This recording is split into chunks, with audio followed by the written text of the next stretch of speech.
We're all live, right, Connor? Yes, we're live. Fantastic. Very good. Thank you, everybody. Thank you, Connor. I appreciate you setting this up again. Just to record where we're at. Public Board of Education meeting, Monday, May 11th, 7:30. We're holding it virtually. So people looking at this 10 years from now understand we're holding it virtually because of the pandemic. So just a quick housekeeping. Open public meeting statement in accordance with the requirements of the Open Public Meeting Act, Chapter 231, PL 1975 announcement. I wish to announce that the New Jersey Open Public Meetings Law was enacted to ensure the right of the public to have advance notice of and to attend the meetings of public bodies at which any business affecting their interest is discussed or acted upon. In accordance with the provisions of this act, the school districts of the Chatham Board of Education has caused notice of this meeting to be published by having the date, time, place thereof posted in the board administrative offices, sent to the clerks of the Chatham Borough and Chatham Township, the Library of the Chathams, the Chatham Courier, the Daily Record, the Star Ledger, and the TAP. Mr. D'Aquila, would you mind taking attendance? And if you want to do that through the video, that's perfectly fine as well. All right. Well, I'll do it name anyway, and I can see everybody wave, so it's fine. Mr. Gilfillan, Mr. Onick, Ms. Ciccarelli, Ms. Clark, Ms. Kenny, Mr. Ryan, Mr. Smith, Mr. Valenti, and Ms. Weber. 8 present and accounted for. We're just missing Mr. Ryan. Okay, very good. Thank you. And he may join in progress. So again, just to keep a semblance of normalcy, I would like to, if you can join me for the Pledge of Allegiance. I pledge allegiance to the flag of the United States of America and to the republic for which it stands, one nation, under God, indivisible, with liberty and justice for all. Excellent. Thank you, everybody. So unusually I do a few president's comments, and then I want to get right to the meeting because I feel this is going to be one of our more action-packed meetings. So just as a sneak preview, I want to let everybody know that we're going to be discussing the calendars for the remainder of this year, as well as the calendar for 21-22 very briefly. The calendar for next year has been posted out on our website since December. So that's next year's calendar is all squared away. But also might want to touch on the following year's calendar and just keep that on our books because we need to talk about that. We're also going to be discussing some graduation ideas. Definitely spirited. Matt's going to lead us in that. I'm sure Ann Ciccarelli and some other folks will chime in as seconds. We're also going to touch on some budget items and probably football dates. So I've also received some emails from the public, which I also will be reading into the record. And if any other board members has some emails that they want to read in, we'll get to those as well. So without further ado, we have a lot to cover. Dr. LaSousa, I'm going to pass the microphone directly over to you, and let's get going. Okay, thank you, Ms. Weber. I hope everyone's doing well. I'd like to start off again, as I have in prior meetings, and thank members of the community for stepping up. So many people have offered assistance. We know how hard our parents are working with their children, and we know how hard our staff is working. So I just want to send a blanket thank you and appreciation to everyone in the Chatham community who's helping us try to get through this as best we can. We've had a flurry of activity, I'll call it, on the DOE side or state side in the past week or two, certainly since our last meeting. As everyone knows, at this point, Governor Murphy announced that schools would remain closed through the end of the year. This affects in-school and in-person instruction for the duration of the year. We do not have a definitive answer on extended school year, though we have been advised by the Department of Education to update our remote learning plans to include the provision of extended school year virtually. So we are in the process of doing that and are planning to have virtual instruction take place in the summer. And if that remains the case, we also will then have to cancel other summer programming that would take place in our buildings. We haven't done that yet because we haven't had definitive word from the Department of Education, but that is on the table as we head into June. Given the fact that schools will not be open again this school year, we have a proposed calendar on the agenda. That proposed calendar would take our snow days, and again, those are contractual, so we do need to return the snow days. Usually we do that around Memorial Day weekend. I see no cause to do that, so my recommendation is to end the school year 3 days earlier, have a traditional Memorial Day weekend with just the Monday off as a vacation day, and then the last day of school would be Monday, June 15th. Two things about that. That would mean that high school graduation would also be celebrated Monday, June 15th. And it would mean the Board of Education meeting that we have scheduled for June 15th, we would move up to June 8th. So 4 weeks from tonight, we would then schedule our final Board of Education meeting of this school year. In addition to the closure of the schools, on Friday and then again on Saturday, we received guidance about end of year celebrations. As everyone knows, the guidance stated essentially that school districts should be preparing for virtual celebrations only when it comes to high school graduation in particular. So we are continuing to digest that and seek additional clarification where we can. I joined a meeting with the high school administration this morning with a production company that would help facilitate a virtual graduation. We are planning on moving forward, barring a change, again, for June 15th for some type of virtual graduation, with then additional preparations to celebrate something in person when we can, like, for example, in July, and also to continue to explore what we can do if conditions change, if there's a change in the order that right now I believe is set to expire June 7th. So we're continuing to discuss all of that.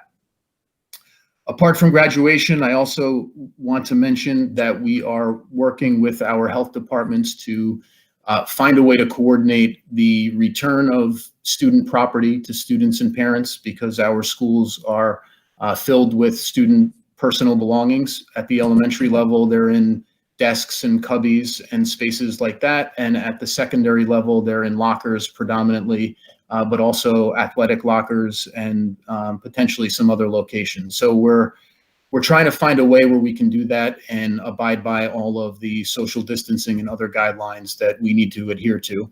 And similarly, we have school district property that is in the possession of students right now that we need to collect, in particular for our senior students and any other student who might be exiting the district at the end of this school year. So we are working with the health departments to frame out how we can do that appropriately. It's likely that we are going to take the final week of the school year to do as much of that as possible.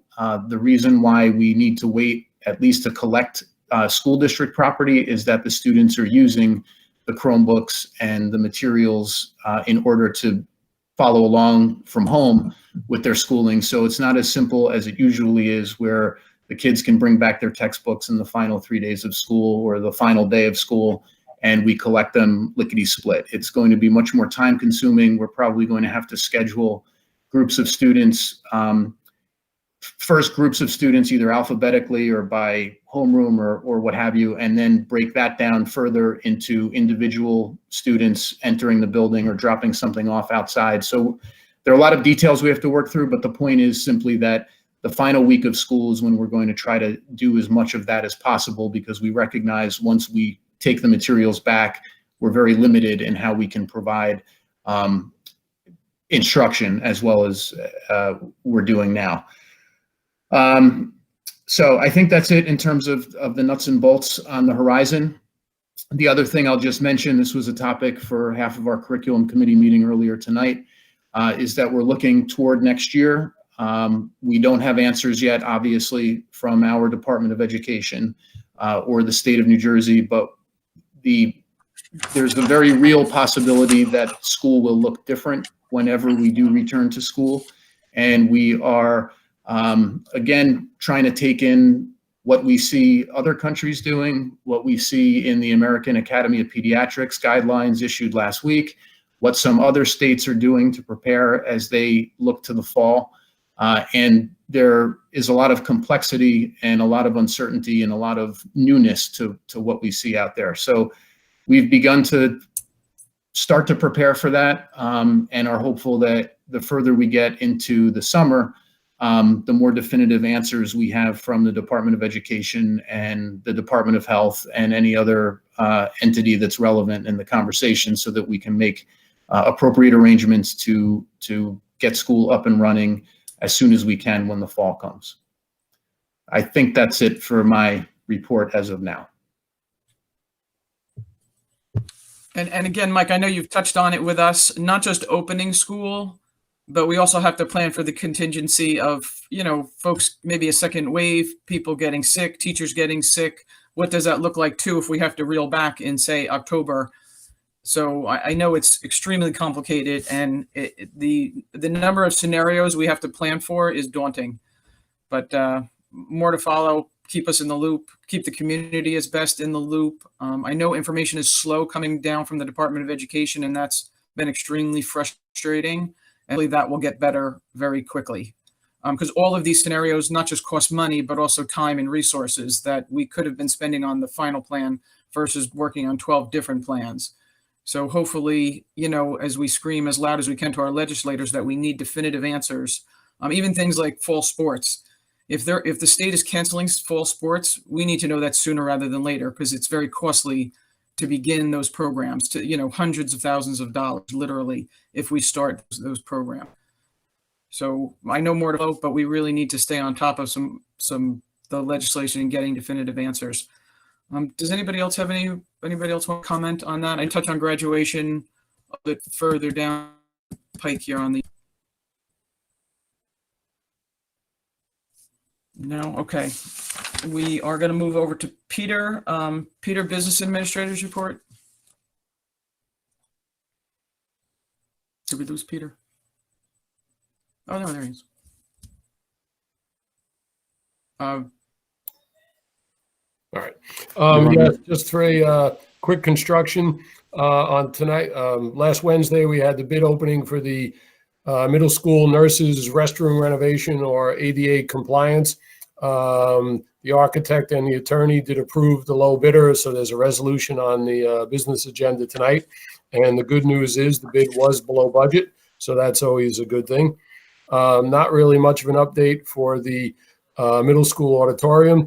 They are still waiting some final inspections as to when they can schedule those between the inspector and the fire alarm company, both getting back to work in their normal schedules. On the issue of the district providing lunches, we're up to providing about 35 lunches a day to our free and reduced students. I have to give, Dr. LaSousa hinted at it, but I have to give a couple of shout outs to the Helping Hands, which was sponsored or started Joanne Carroll, that each of the free or reduced students get a $25 gift card to use for ShopRite to help provide meals or weekends. Thanks to, and I'm sure I'm missing someone, Carolyn Dempsey, Len Resto, working with Gargiulo Produce, where they're going to start giving away fresh produce next Wednesday in the parking lot of the Methodist Church, so that anybody who comes to the district to pick up their lunch can just go right to the Methodist Church to pick up produce.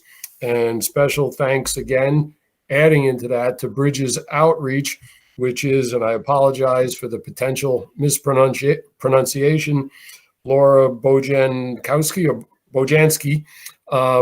with the bagged lunches, which are all sustainable food, so nothing that has a quick shelf life. They're going to make bagged lunches available along with the boxed produce for anyone else that needs some extra food.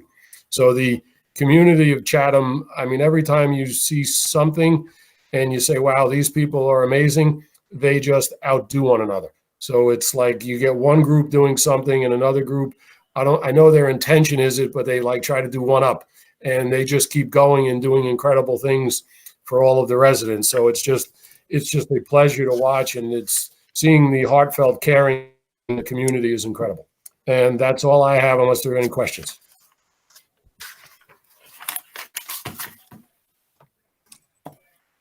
I do not have any questions, Peter, and thank you for those shout outs. We are very, very fortunate, extremely fortunate. If there's no other questions, I'm going to move over to committee reports, starting with Mrs. Ciccarelli on personnel and then moving down the list. Yeah, so personnel has not met since our last meeting. Our next meeting is scheduled for June 15th. I suppose, Ms. Grant, that may change if our last board meeting is earlier, but right now we're scheduled for June 15th. Okay, perfect. Thank you. Ms. Kenny on curriculum.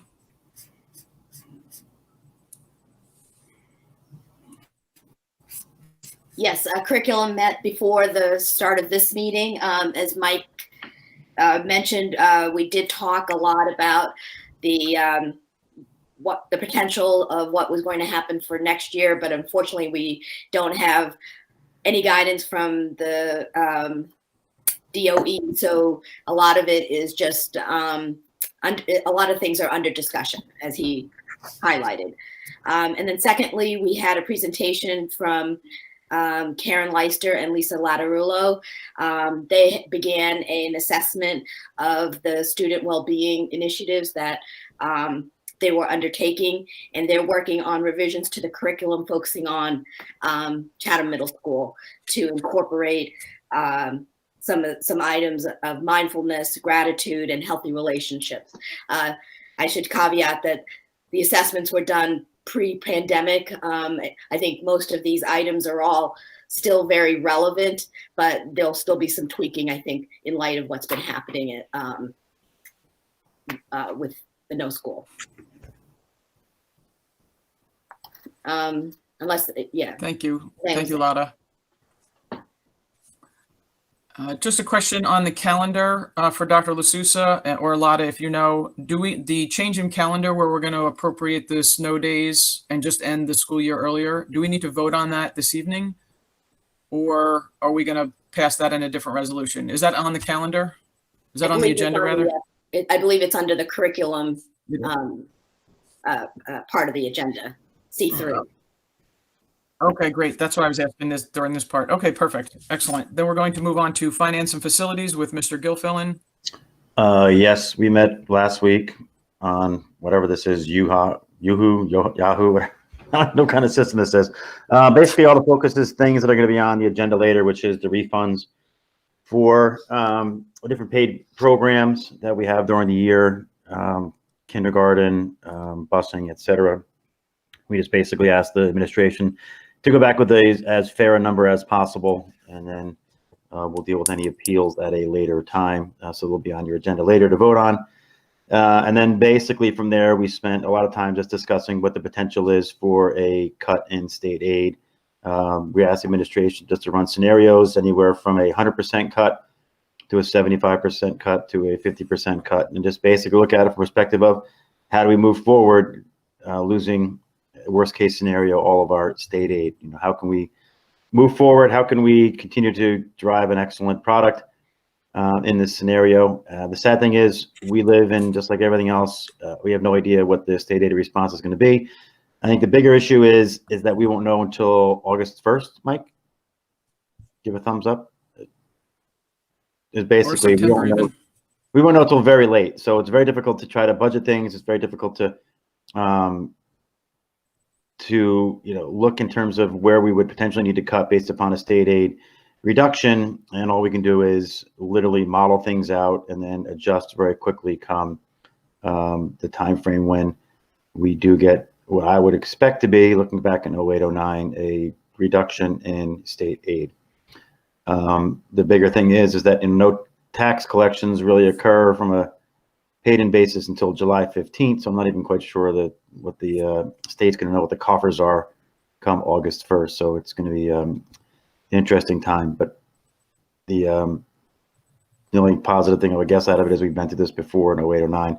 My expectation would be we do something similar to 08-09. I don't think that they would sweep the accounts like they did back in 08-09. At least I hope they don't. But All we can do is plan and on assumptions, and that's what these Mike and Peter are going to do. And we meet probably soon. Okay, thanks, Matt. I did want to bring up one item. And I mentioned this to Peter earlier. I did not get a chance to mention it to Mike, but I would ask the Finance Committee to go back and relook at some of the cost cutting, particularly. We often hire our teachers for summer painting programs. These are our educators. So I believe that was being cut for this summer, and I'd like the Finance Committee to go back and maybe reinstate that. We are paying our paras as we should. We're paying our spring coaches as we should. There's the whole paycheck protection program from the federal government going on. I would like to relook at having the painters. I think it's 3 or 4 teachers, our teachers, that come in and paint the various classrooms. They can do it safely. They're willing to work. They want to work. They can be in different classrooms. They can be in different hallways. But I would like that to be reconsidered and not cut. I don't think that that's the first spot we need to cut. We did budget for it this particular year. I think it's somewhere between 8 and 10,000, maybe, and Peter can correct me on that. But if I can ask the Finance Committee to go back and look at that and put that back into the works, and have those teachers working. Again, most teachers, as Michelle will probably attest, the vast majority of teachers have summer jobs. They don't do that because they just love working all year round. They do that because teaching isn't it doesn't pay what it should. So I don't want to start cutting the summer. We're probably already going to have to cut the summer student program where they help us do maintenance and things like that. But the few jobs that our teachers do or perform over the summer, I would like to make sure that we protect those. I want to second Jill's sentiment on that as well. I agree 100%. I think that, this is money that these teachers count on. And, we know that we're going to have the right people in the building doing this work. And I think we need to, honor that as well. Okay. Thanks, Matt. Policy and planning, I don't believe has met since we last met, right? Mike D'Souza, there's been no policy meeting. Okay, great. Fantastic. Moving on from the borough, nothing to report other than what, is coming out from the council. They just held their meeting as well. They're continuing to social distance. I know that they're going to start opening up some fields. Dr. D'Souza, we had talked about opening up our fields as well. We can cover that in board business, but I think it's time that we need to allow people to use this space for, they called it passive, activity, recreational activity, running, no 5-on-5 soccer games. If 2 siblings are out there tossing the lacrosse ball around, that's great. But I think in board business, we need to talk about opening up the use of the field. So we'll put a pause on that. I'm going to pass it over to Michelle Clark. If there's anything on the township, I'll just look for. There's nothing in the township. Okay, I see Michelle's waving that there's nothing. Okay, well, you know what? I'm going to move over to Ms. Kenny, who I know has a report for this evening's meeting. Chatham Education Foundation. Yes, CEF has been pretty busy, even through all of this. They recently approved a grant for $1,800. This grant provides D&T teachers with supplies so that they can utilize the district 3D printers to produce PPE equipment. And as of last week, over 6,500 masks, face shields, and ear guards had been donated to the front lines. Congratulations to Mrs. Dagunas and her team for spearheading that. Secondly, in concert with last week's Educator Appreciation Week, CEF launched their semi-annual teacher tribute tradition. Donors may order a $15 personalized tribute for their children's teachers. Tributes will be delivered to each teacher electronically, and 100% of the donations go to Chatham Education's annual fund in honor of each teacher. And they've extended the deadline through tomorrow, May 12th. And lastly, the Education Foundation recognizes the difficult time that it is for the community, but in anticipation of grant funding needs for the district to help students return safely to school and any changes to budget funding from return safely to school and to any changes to the budget that may come from the state. CEF has decided to run its annual spring appeal, and the letters will go out at the end of May for donations. So if you could consider donating, it would be great. Thank you. That's fantastic. Thank you, Lotta. Thank you to CEF. I think Matt has nothing from recreation other than what we're going to talk about for the fields. And Dr. LaSousa has thank you, Matt, has the district cabinet met that you want to share anything? The district cabinet did meet last week. We discussed a lot of what we're discussing tonight, just in terms of the possible scenarios for reopening school, the year-end celebrations, the great support of the PTOs and what they're doing to recognize staff members and also plan events for students at the end of the year so that students can still have something to look forward to and a way to celebrate the end of the school year, which has kind of been robbed from them. So those were the primary topics at the PTO cabinet meeting. Okay, great. Thank you. So then I'm going to make a motion to move the minutes from our previous meeting, April 27th. There was only a public session. There was no executive session. Second. Thank you. Peter, who needs to abstain? No one, actually. Everybody was in attendance. So if you wanted me to do the roll call or the show of hands, it's fine.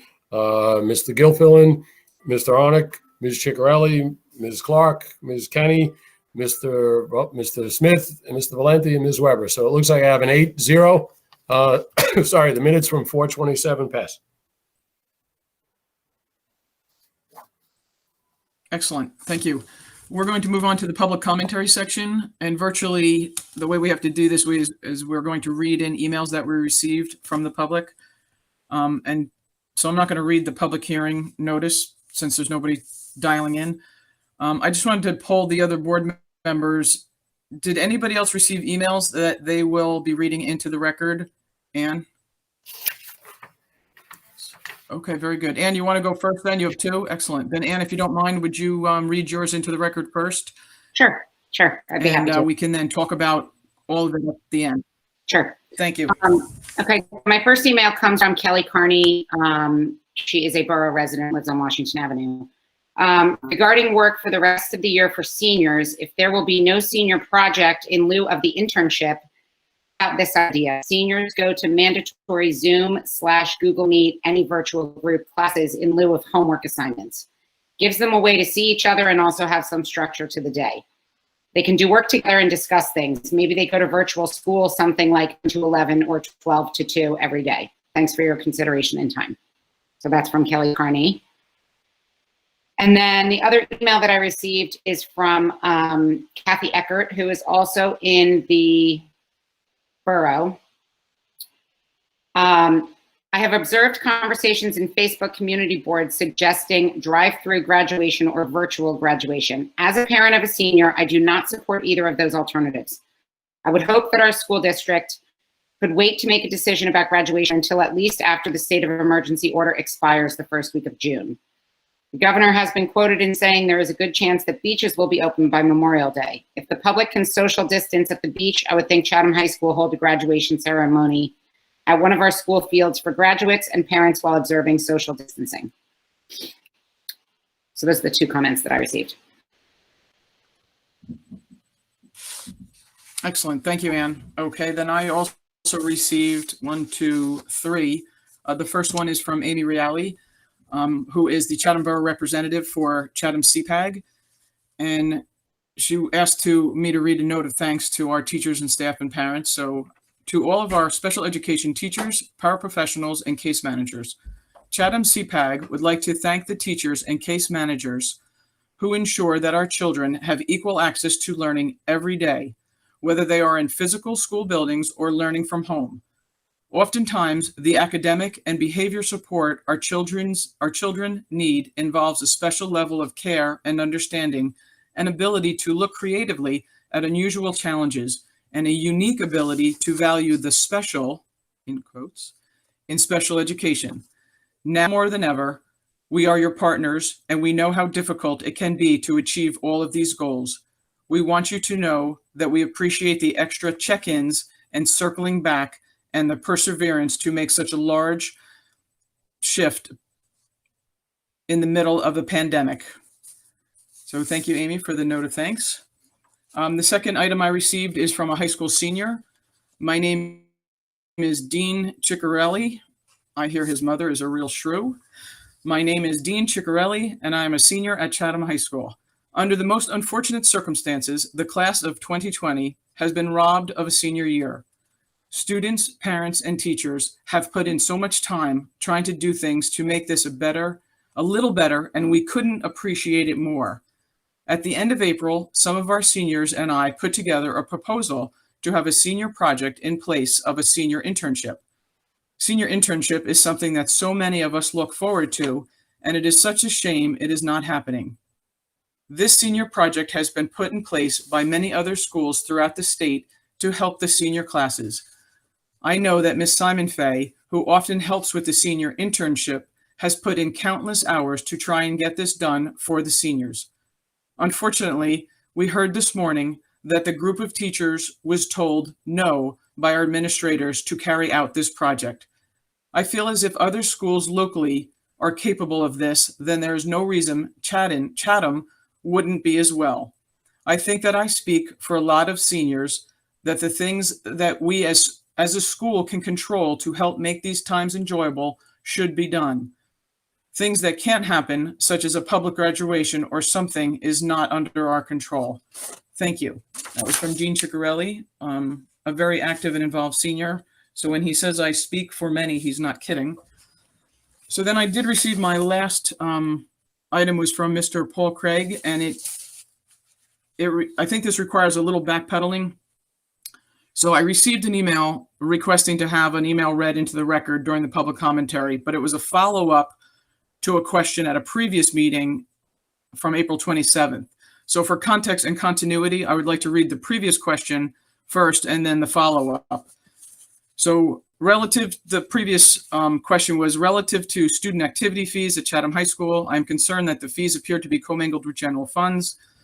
I would like to understand how many activities that incur a fee cost per pupil that are lower than a standard fee. In other words, do some activities subsidize other activities? I am surprised that the same fee is charged for people on the football team versus the book club, German club, etc.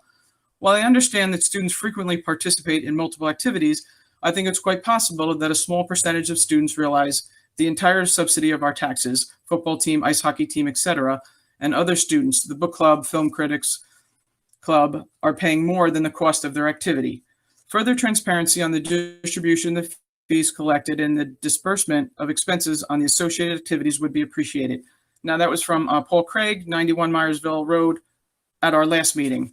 The board at that meeting spent about 20 minutes answering that, and then Mr. Craig sent a follow-up email. He said, I request that this be read into the record at the next scheduled public meeting of the board. I appreciate this having been read into the record and discussed in the April 27th meeting. That being said, I believe Mr. Ryan was the only person who appreciated the specific intent of my request. I would ask that you enumerate the expenses paid for each specific club or sport at Chatham High School in the school year 2019-2020. I suspect that some program costs tens of thousands of dollars or potentially more. Other programs, I suspect, cost a few $1,000s. Again, that was from Paul Craig. Now, since there's no additional items to be read into the record, I just wanted to answer that. So let me assure Mr. Craig that every member of this Board of Education and all of the members of the educations for the past several years, 10 years, in fact, fully understand the specific intent of your request. The activity fee has been in place for 10 years, and every single year, without fail, each assembled Board of Education has had the exact same discussion regarding the most reasonable methodology and balance regarding fees to programs. Typically, the subject of activity fees is discussed several times at public board meetings during the budget process. We also discussed activities fees at the last meeting, but it's a subject worth discussing as many times as necessary. And to be clear, the activity fee is not a pay-to-play fee, and the intent of the activity fee is not to cover the entire cost of any club or activity.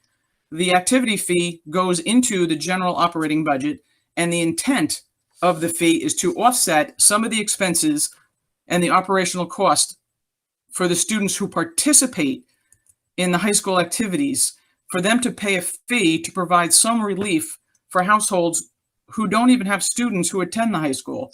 So the intent of the activity fee is not to pay 100% of the cost of anything. It is absolutely true that some activities cost 10 times more than others. We know that Model UN and Film Club costs far less to operate than, for example, a hockey team or a football program. We realize that one flat fee is not a perfect system. Some students who are in 1 or 2 clubs a year will absolutely realize less benefit than students who are in 3 season athletes and participate in 5 or 6 clubs.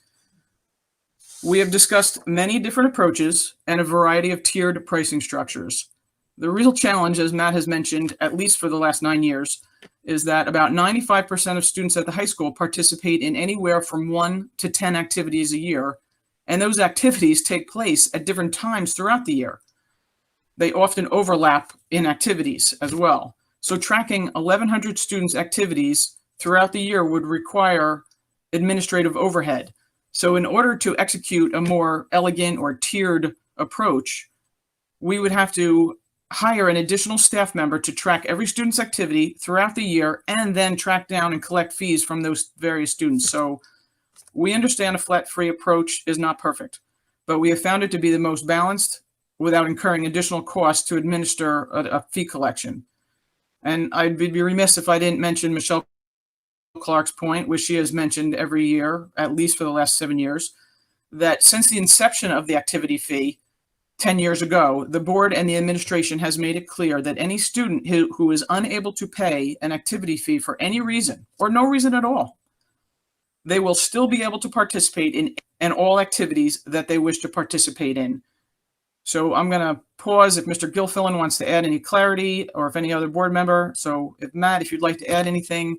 So again, we know that there are sports that cost a tremendous amount of money. There are some clubs that cost $0, not the point of the activity fee.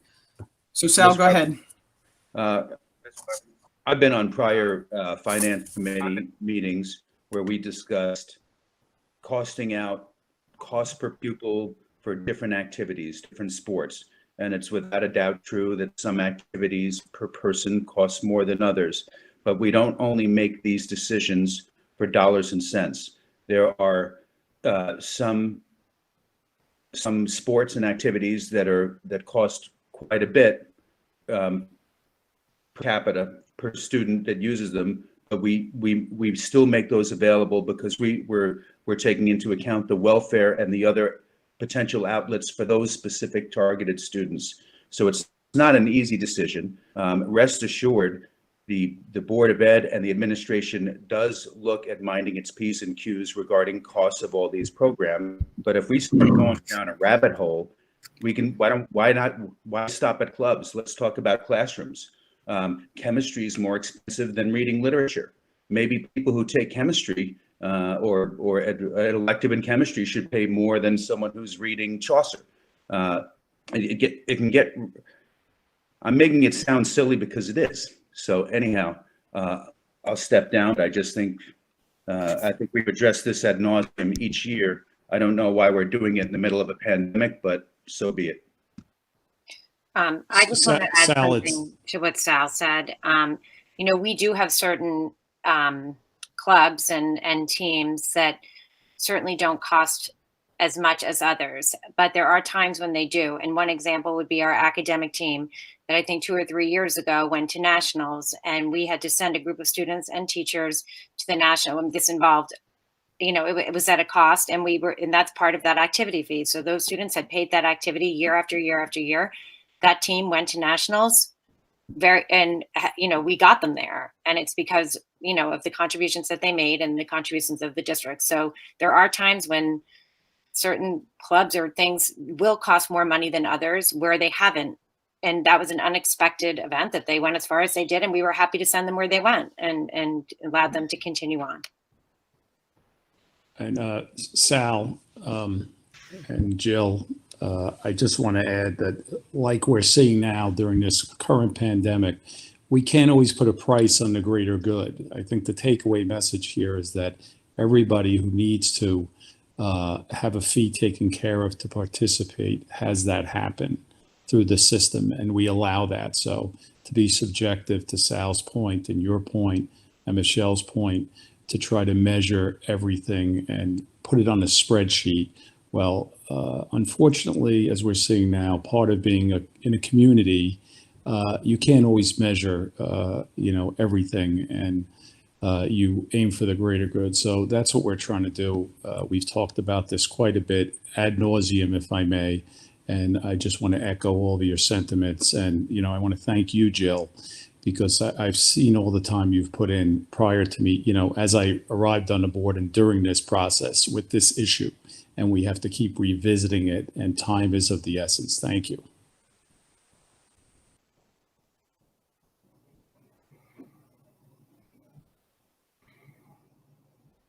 Listen, I have nothing to add, Jill. And this has been something that we've been talking about for 13 years, and it all comes back to the same thing, which is we think it's a fair and equitable figure, and it would be almost impossible to try to do things on an individual basis by different number of things that the kids participate in. So we tried to keep the figure as low as possible, and move forward. I don't think there's much to add. It's been spoken about for years. And it comes back to always the same conclusion. Okay. Agreed. And I just want to circle back on Mr. Ciccarelli's email. Mike, is there a reason this student project couldn't get done? Again, I'm not close to it. I don't have a senior. I don't have kids in the district. I know Mrs. Simon Fay had put in a lot of time on it. Is there a short answer to young Mr. Ciccarelli's, why we couldn't have them do some type of senior project? There's probably not a short answer, but I can tell you I've spent probably a dozen hours on the phone with Mr. Groh in the past 2 weeks about this particular issue. Mr. Groh has met with Miss Simon Fay and with Miss Zimma, who are the two advisors, because there's a lot entailed in the senior internship program. And the thinking is essentially an alternative to the senior internship program. We had about 150 students or so who were going to be assigned an internship for the roughly final 4 weeks of school. And I think what we were trying to figure out was how we could have something substantive that would stand up and hold up if we were asked to demonstrate how the students were engaged over that period of time, similarly to how they would be engaged if they were either in school or on an internship. And it was hard for us to kind of come up with something that would fit that criteria. And I think it was also difficult, given the time horizon that we have, to figure out how to enable every student who wanted to do it, the ability to do it, and then have it and then be held accountable. And if they didn't do it, hold them accountable during the period of time that they were supposed to be doing it. So I was on the phone with Mr. Groh actually this afternoon about this. He's continuing to speak with teachers at the high school on ways to provide the seniors with something alternative than just, everyday school for the last month. Obviously, we have to wait till AP exams are completed. The senior internship program wouldn't have begun until I think next week, I want to say. So there's still ongoing conversation about it. If the conversation's Okay. ongoing, I mean, Mike, our when heart- can the students? Yeah. Go ahead, Jill. I just think the students who are reaching out and trying to be, they're trying to be part of a solution. These are young adults who are moving on, and I think they're at least entitled to a response and communication from the staff at Chatham High School who's involved. And I think they should be recognized for an effort that they're trying to put forth. I think in all of this, the class of 2020 needs to hear from us. They need to know that we care and that we are working with them, not against them, and that we all need to try to figure out a way to kind of finish out this final chapter for them in a way. And if they're willing to be part of the planning, then I think we need to acknowledge that and involve them. Yeah, I know Mr. Grove's been sending updates to students that maybe don't speak explicitly to senior internship, but speak to all of the various opportunities they would normally have, and trying to celebrate them and give them something special in this final home stretch since they don't have that. He was drafting a letter today that he was going to send out either today or tomorrow about this particular issue. And I agree with you. Of course, we want to continue to work with the students and provide them with something that they can feel good about for the final 4 weeks of the year.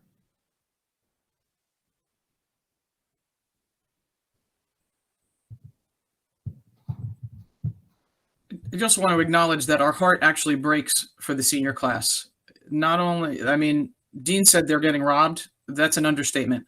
They're missing so many milestones, and just the feeling of being a second semester senior, where you don't even get to have that senioritis and not a killed.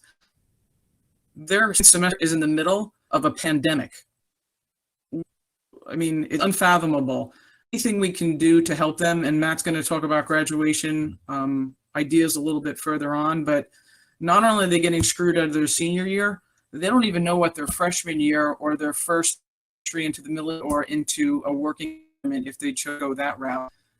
Come September, they may not even realize what a normal fall after senior year is supposed to be like. So we need to do whatever we can and let them know we are going to go to bat for them. Short of going to jail, we've got to figure out something, and we've got to communicate with them. And I hope they know that our hearts are absolutely breaking for the senior class.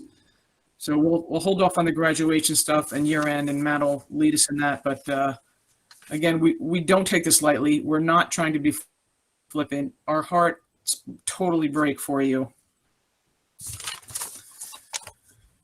Any additional items did anybody get any emails or additional public commentary while we were talking? I did not. So we're going to move on. There's a second opportunity. If people email something in, we could always circle back to it. So just wanted to move through the agenda fairly quickly, and then we'll get to the meat of the meeting. So personnel, Anne, would you mind moving personnel items? Yeah, no problem. I want to move action items A1 to A15 on the regular agenda for vote.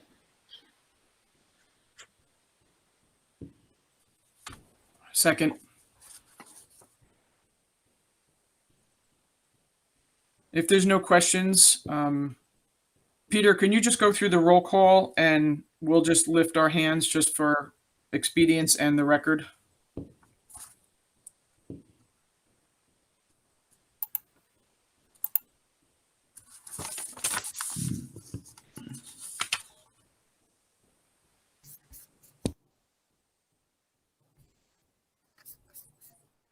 Peter, click it one more time. All right. Now is it up? Yeah. Very delayed response. Sorry about that. Agenda items A1 through A15. And obviously, hopefully I'll talk slow as you read my lips as well. Mr. Gilfillan, Mr. Arnick, Mr. Ciccarelli, Ms. Clark, Ms. Kenny, Mr. Smith, Mr. Valenti, and Ms. Weber. Acknowledging that the items pass 8-0. Thank you.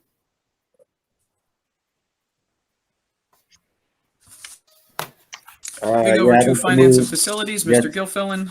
I'd like to move action items B1 through 12 on your regular agenda. I'll second it. Second. Thank you. There's one donation of note, which is a massive donation from the PTO. Just gotta find it again. Where'd you go? Lafayette Avenue PTO. They raised $42,000. 7. 7. What'd I say? No. They raised Seven. $42,000 to be used for the upgrade of the existing garden courtyard to include raised garden beds, auditorium-style seating for class lessons, and grade-level raised beds for next-generation science standard lessons. I think this is a number of improvements that they made to the outside of the school. Was that Washington Avenue? They did a lot of work. I think it's or Washington. I forget. But thank you very much to anyone who was involved. I'm sure the Yeah, it kids will looks love it. spectacular. Just to follow up, Can Mr. I ask- Gilfillan, Absolutely. last year Just a vote, question. I have one quick question on one of the items that I'd like to ask. Yeah. Go for it. Item B6, approval of the awarding of the contract for the middle school nurses restroom renovation.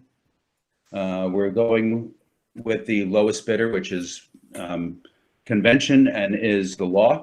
And it is a bid that is substantially less than the mean of the other bids. And given our experience with past contracts who were the low bidders, where there tended to be overruns and inconvenience to the school, I just want to make sure that the administration has thought through if they're comfortable with that lowest bid. And if they are, I back down. I just want to make sure we're looking at it and not just automatically picking the lowest bid. let me make sure I'm unmuted.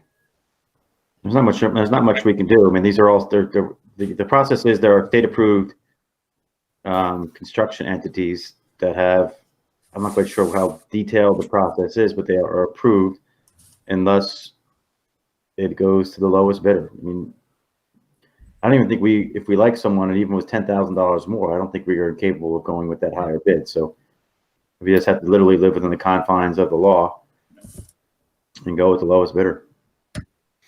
When we opened the bids, obviously the whole bid packet was reviewed by the attorney, so that means all the paperwork is in compliance, and the contractor is approved by the state. According to the architect has had some other jobs in other districts with drill construction, and they did, their work was fine and up to par. Obviously, if you look at the bottom 5, there is a huge disparity between lowest and highest. But if you look at, the top 3, it is a lot closer. And there is only a few $1,000s difference. The project the specifications have been clearly identified and will get monitored by the architect and district personnel to make sure it is done, correctly and according to the, plan we have. All of the bids now do include an allowance for potential change orders or items. So there is money built into that number, for something you find or something that may have been missed. So I feel confident that, the job will get done in a timely manner, especially since, they can basically start June 1st rather than wait till, the 3rd or 4th week in June when school would have been over. So they can get an advanced start on the project. Peter, thank you for looking into it, and thank you for addressing my question. I'll back down. Thank you. No problem, Sal. Any questions anybody has, that's what I'm here for. Let's just keep on top of the permit process, given the pandemic and the state of, various government agencies. I don't want to miss a permit and then have to go back and redo work. We ran into a bit of a jam on one of our construction sites. So Peter, if you could just have our architect keep an eye on that. Will do. All right. Thank you. No Any further additional questions. Agenda item B1. Oh, Go. sorry. Agenda items B1 through B12. Mr. Gilfillan, Mr. Onick, Ms. Ciccarelli, Ms. Clark, Ms. Kenny, Mr. Smith, Mr. Yes. Valenti, and Ms. Weber. Agenda items passed 8-0. Thank you, everybody. Great, thank you. Moving on to curriculum, which includes the changes in the calendar that Dr. LaSousa spoke about earlier. Ms. Kenny, would you mind? Yes, I'd like to move action items C1 to C3 for vote. Second.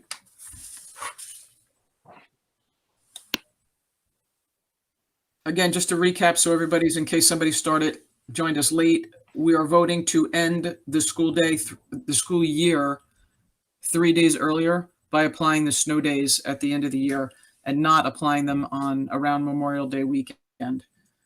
So if there's no additional questions, Peter?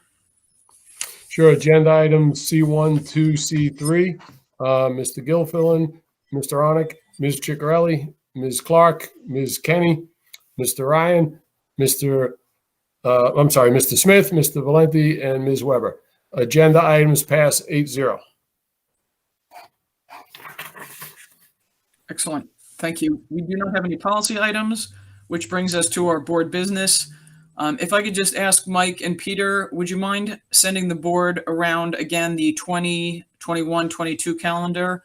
We started to look at those and got interrupted by the pandemic. While it's not critical, I just want to get those on the calendar or on board members so that after the school year, we can then take a look at those and vote on those. I know it seems far out in the future, but folks do plan around those calendars. So after the school year ends and we send off our seniors, I just want the board to be prepared to look at those calendars again. So if you could just send them around and then give a quick summary of what the difference is between, calendar 1, 2, and 3, I would appreciate it. And I'm going to yield the floor to Mr. Gilfillan on board business now. Oh, well, thank you. First of all, I need to preface this and say for everything that this is a personal opinion. This is not reflective of me trying to say anything on the board's behalf. It is, again, 100% my opinion. The one big issue that I've actually found kind of interesting as we've gone through the last number of weeks was I don't think we all basically really understood just how special these last few weeks are to the high school seniors. I think we've all kind of taken them for granted. I think we've had a lot of people over the past kind of almost looking forward to the end of high school and to move on to college. I think maybe even the kids took some of this stuff for granted in terms of what it really means to them because they never really had to think about it. So as you all know, there's so much that now has been simply taken away from them, from the prom to all the different senior events, all the way through graduation. And I think because it's been taken away, a lot of things you don't really appreciate until you don't have them. I think there's been a lot more reflection by the kids and the parents as to just how important these last few months are for the kids. Another big thing I think we've all learned and had to look at of recent is while there's massive financial calamity of what we're going through, is we are also potentially ignoring other issues, not ignoring, but we are seeing other issues that are coming out that we need to address, and that is the mental health of our kids. And I do believe that this situation is taking a massive toll on our kids, not only from an isolation perspective, but also a lot more self-reflection and outward reflection in terms of things that they're missing that they honestly did not realize were that important to them. So I have one big issue that I would definitely have floated around to the board, and it is surrounding the fact that we basically were told from the state and then followed up with some interesting commentary from the state police that we have to basically look at a virtual graduation. And I look at this from a perspective of, I think it's actually potentially a disgrace that we are not being given some form of optionality or flexibility to host a live event, even if that live event is either June 30th or into July. And what I would like to have, and I don't, and my big issue was this was basically said, it's gone, goodbye, do it virtually and move on. And I don't believe myself as a father of an old graduate and someone from next year, I don't think it's appropriate that we were not given some form of flexibility some form of optionality to take a look at the world and see what it's like in 6 weeks on June 23rd, and see whether or not we can host an event June 30th under the guidelines of basically how everybody goes to a grocery store or a Walmart every day, social distancing. But it can be done. It can be done in a smart way. And I think it's terrible that these kids had something taken away from them, and little input as my expectations from the kids. But more importantly, the fact that we do not have optionality, flexibility to make a decision come June 23rd as to how we would move forward, potentially with a graduation. I do believe that this can be a dual system whereby we have something from a virtual standpoint in order to protect ourselves in having a graduation, but I would love to have the optionality and flexibility to host an event at a minimum on July 30th. And I would like to have the state, in my opinion, again, is that hope and dream is available to the kids, that they potentially have something to look forward to. I feel as though so much has been taken away from now. There's not enough feedback to the kids. There's not enough support coming from a lot of the systems out there saying, hey guys, we understand what you're going through. And our goal and intent is to do everything we possibly can to have a live event for you, to give you the things that you've worked so hard for, and it could potentially happen. I believe that hope and that potential will help get our kids through this terrible time. I'm not asking us to deny any, violate any rules. I'm not asking us to defy any orders. What I'm asking for, and potentially for me, and I would sign a petition for this, I see them flying all over the place, but I have avoided that to date, is putting our efforts and our words behind the request for a review of this, in my opinion, extreme policy. If you look at where we were 6 weeks ago to where we are now and where we could potentially be in 6 weeks. And I also believe in terms of the education and the knowledge that people have in terms of fighting this disease from a social distancing perspective, and in the fact that I have absolute full faith and in our administration to execute on an event like this. It is my opinion that, and I would do this, but I can't again speak on behalf of the board, is speak up to the state and say, we do not believe it is appropriate for you just to unilaterally cancel this opportunity for these kids, and is that you need to review this process. Let us develop different optionalities and flexibilities to host a live event come June 30th. I did ask Mike a question once, and he said we could probably put together something from a live perspective within 7 days. So I would like, again, the opportunity on June 23rd to vote on, or whatever the process would be, to host an event on June 30th for these kids. Again, we can still have some form of virtual event on graduation day, but I do believe that the kids would be more than willing to come back and do the event again on June 30th, so they can be with their friends on graduation day. Jill, that's all I have. Now, why June 30th, Matt? Why not? If not June 30th, then July 10th. If not July 10th, July 30th. I'm fine with that. But to me, the only thing I've heard and trying to read up on this and trying to figure out what other people are doing is they're saying that kind of June 30th is the day where you could probably get almost everybody back, and post that, if you move into July, it'd be very difficult to get everyone back.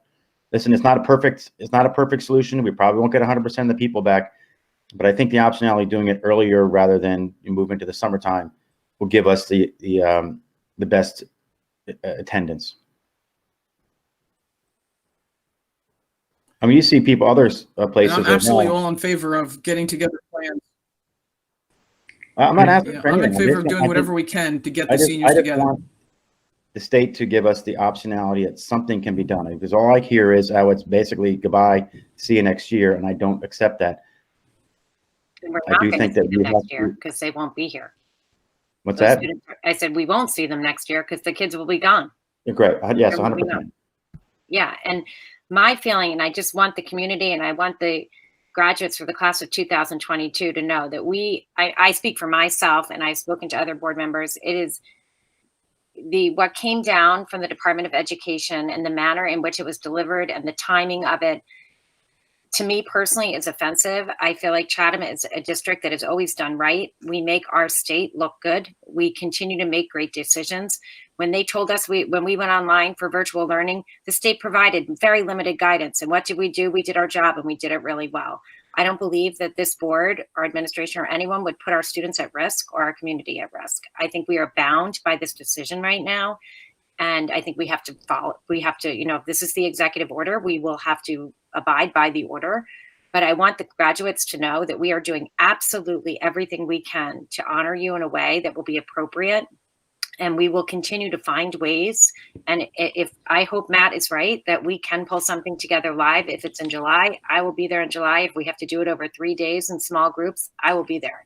But I think we need them. I want families of graduates and graduates to know this is heartbreaking. And in my mind right now, the class of 2020 is all I'm focusing on as we finish out this year and how we can appropriately move these graduates in the right direction, with the respect and recognition that they deserve. Michelle, it's Mike Valenti, and I echo everyone's sentiment. And it's a terrible situation for our students. We want to support them. We want them to be able to celebrate their great accomplishments. And like many of these issues in the state, they're constantly changing. And I think there are directives coming out that are always open to change, right, at some point, because nobody really knows what we're dealing with.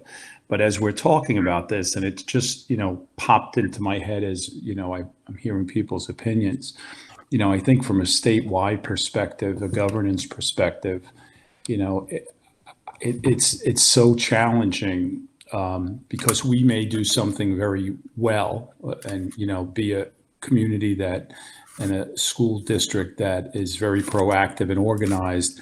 It may not be like that, as we know it's not in every district in the state. So that may be a concern. And it would be my concern if I was on the other end, thinking about the whole state.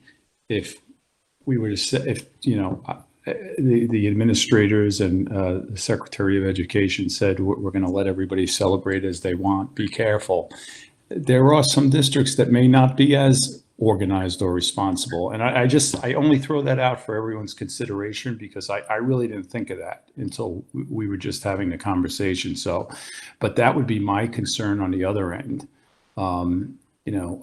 because I don't think that the state, they obviously can't, they can't administer this or oversee it. They don't have the resources or the capacity. So it's a tough situation, hard dilemma. So I hope that something changes, and I would love to see it change so that we could have a celebration and a ceremony to acknowledge our seniors. They deserve it. So I'll do anything I can to support that. But getting back to the main point, I don't think it hurts for us to send a letter asking if there's any flexibility. Is it going to be reconsidered? Is there a drop dead date? Reasonable questions under the circumstances. So that's all I have.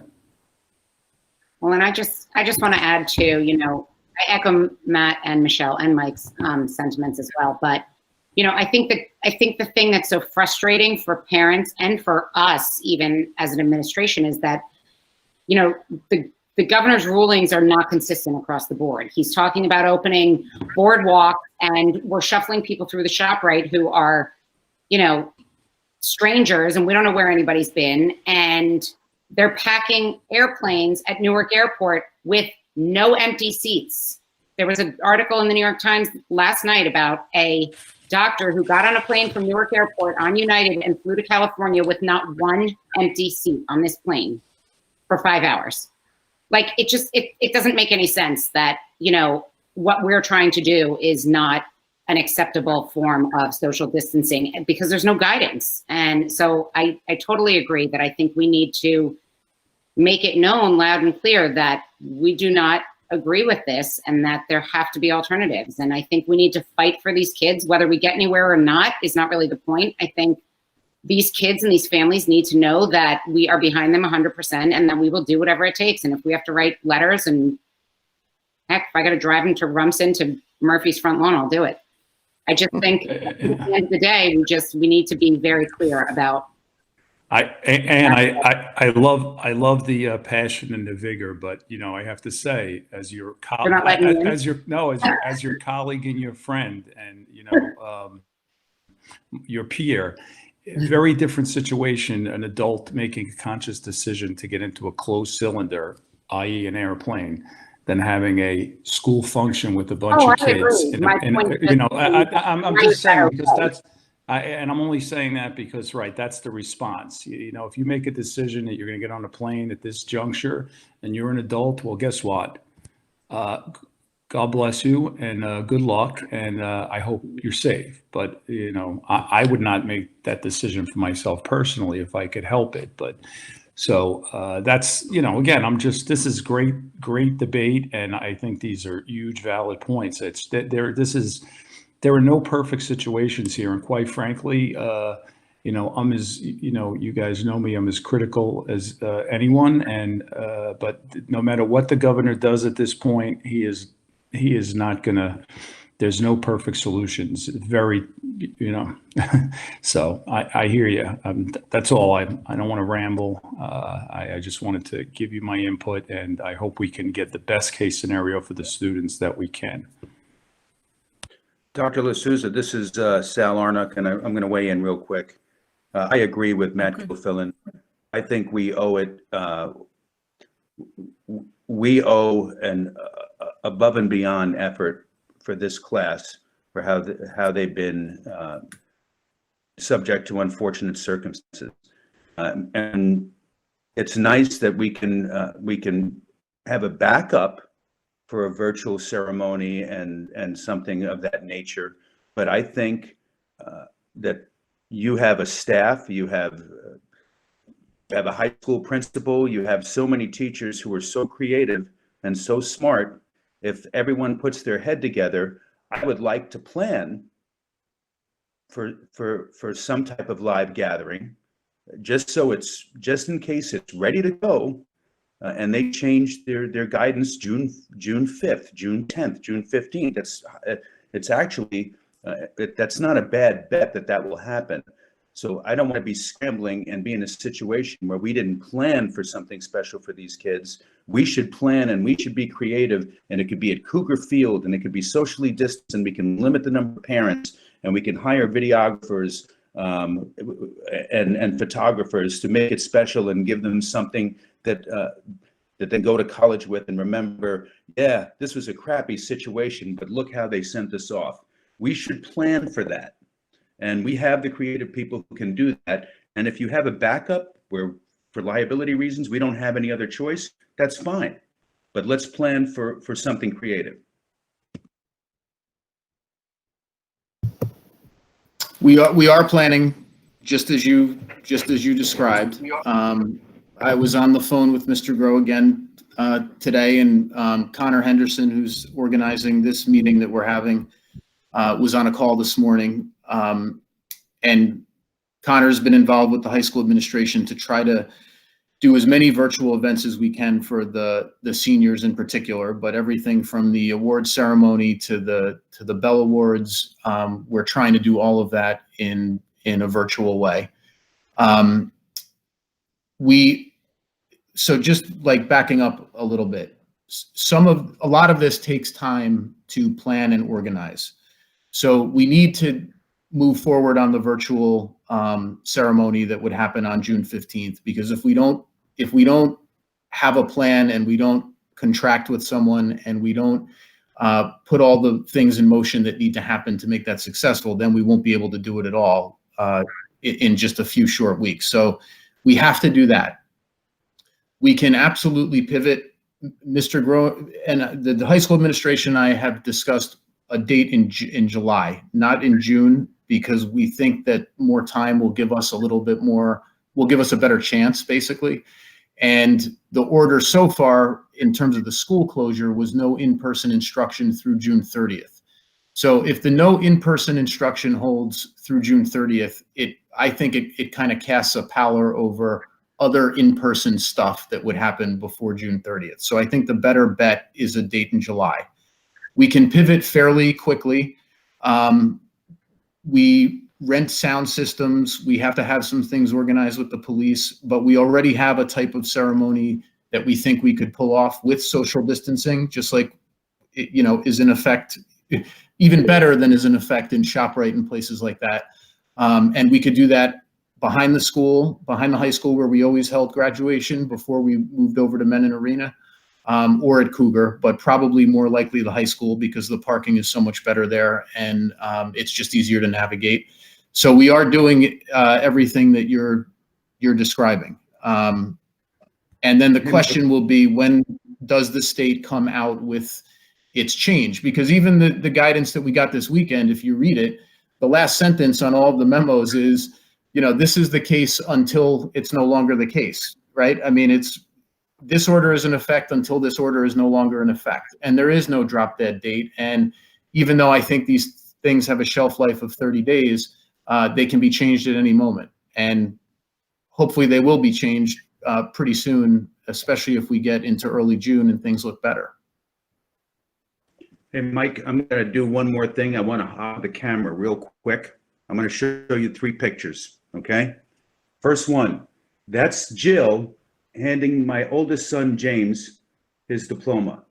Ready? Oh, you can't see it because of the glare. Ah, God damn it. Hang on, because that's not enough. This is Jill handing my son, Will, his high school diploma, okay, for his graduation. And hold on, it gets better. Last one.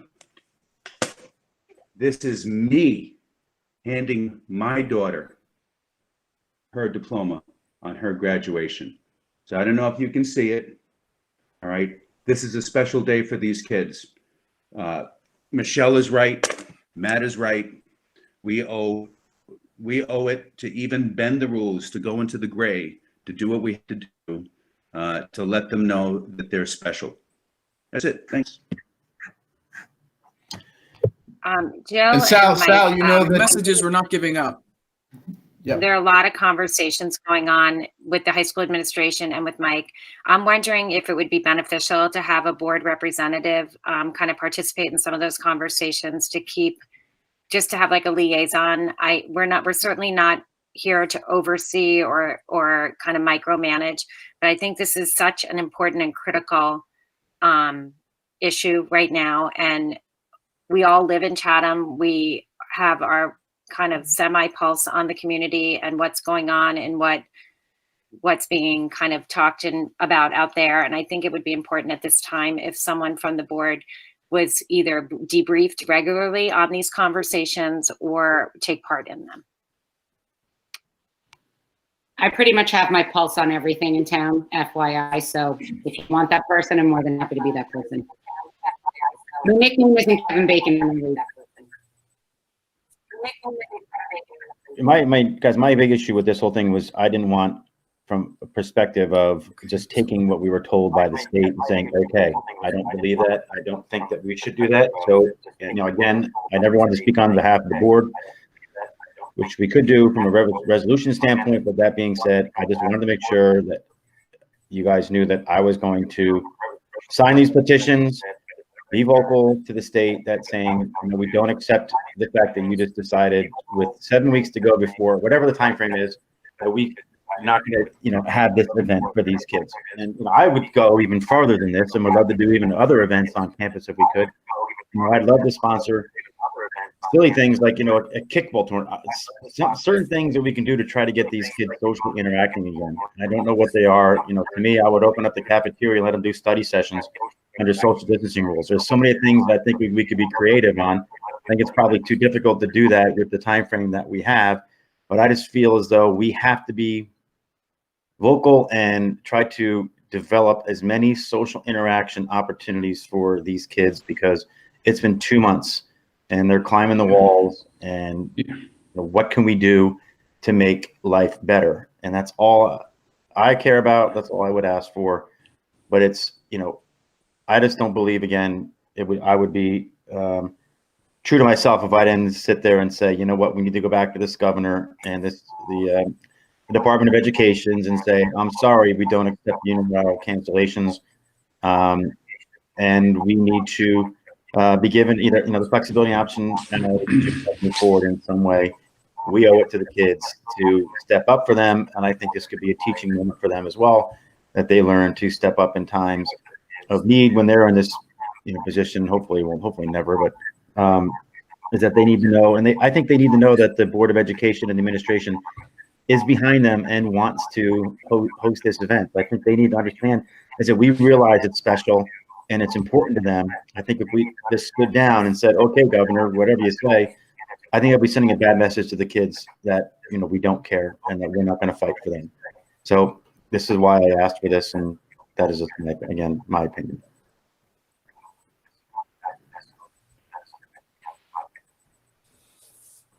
Excellent. So more to follow, and we're not giving up, I think, is the message out to the seniors, out to the community. We're not giving up. We're going to keep forging ahead. We'll do something virtually because we have to on the 15th and plan for that. But then as things loosen up and as we can, we're going to fight the good fight to have an actual in-person graduation. And Mike, if you can work with Ann Ciccarelli, if you need to pull in a board member, I think Ann and or Matt would be your the most appropriate members of the board to pull them in. And hope to God by then, if we do have a live ceremony, that the barber shops are open. Does it?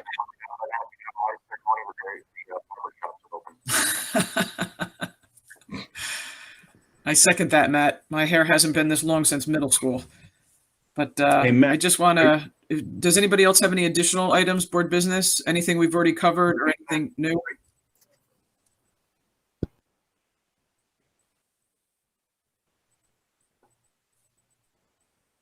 Nothing new. Okay. And then I'm going to move on. And just a reminder, we have a quick executive session after this. And I think you all received an invite, a separate invite to that meeting. Let's see. We have a second opportunity for public commentary. I just double checked my email. I did not receive any additional emails. None came to the Board of Ed member email account. Does anybody else, if you just wouldn't mind taking a quick peek? Nothing from Sal, nothing from Ann, nothing from Michelle. A lot of nothing. Okay, great. So then I make a motion we're going to have an executive session. Action will not be taken. So I make a motion to close the public session. And then thank you everybody for joining. Connor, thank you for helping us out with the technology on this. I appreciate it. Again, thank you everybody for your patience and your support and everybody in the community that is doing what they can to step up to help their neighbors. Keep it up and keep being Chatham. Thank you very much.